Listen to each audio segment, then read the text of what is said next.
اگه به دنبال خرید کفکش هستین این ویدیو رو از دست ندید. در این ویدیو می‌خوایم دو تا از محصولات گرین رو یعنی QDX و GPS رو آنباکس و با هم مقایسه کنیم.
برای شروع مقایسمون اول با سری QDX شروع کنیم.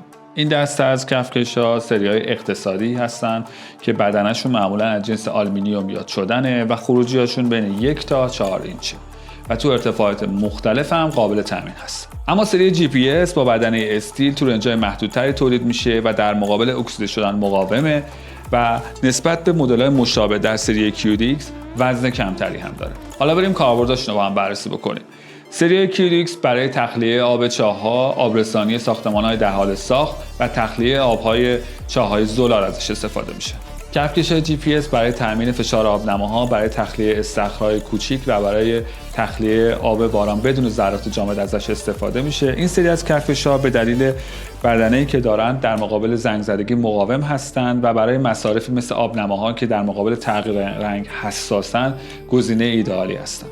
حالا اگه بخوایم این دو سری رو بررسی بکنیم و مزایا و معایبش رو جمع‌بندی بکنیم، توی سری‌های QDX یک کفکش با توانایی بالا برای پمپاژ در مصارف مختلف با حدودبی‌های متنوع رو داریم که قیمت مناسبی هم داره با کیفیت متریال عالی، ولی به دلیل جنس بدنه‌ای که داره در مقابل زنگ زدگی مقاوم نیستش. اما سری‌های GPS رنج‌های محدودتری دارن، وزن سبکتری دارن و در مقابل خوردگی مقاوم هستن. ضمناً هر دو سری از این کفکش‌ها با گارانتی طلای پارس ارائه میشن و از لحاظ خدمات پس از فروش و تامین قطعات یدکی کاملا مشابه همدیگه هستند. در نهایت انتخاب شما بین دو سری از کفکش‌های گرین بستگی به نیاز شما داره. شما با توجه به ویژگی‌هایی که گفته شد و در واقع نیازتون و بودجه‌ای که شما مشخص کردین یکی از این کفکش‌ها رو میتونید انتخاب کنید که با توجه به کیفیتی که هر دو از این سری از کفکش‌ها ارائه میکنن نیاز شما رو پوشش خواهند داد. حالا در آخر انتخاب شما از بین QDX و GPS کدوم یک است؟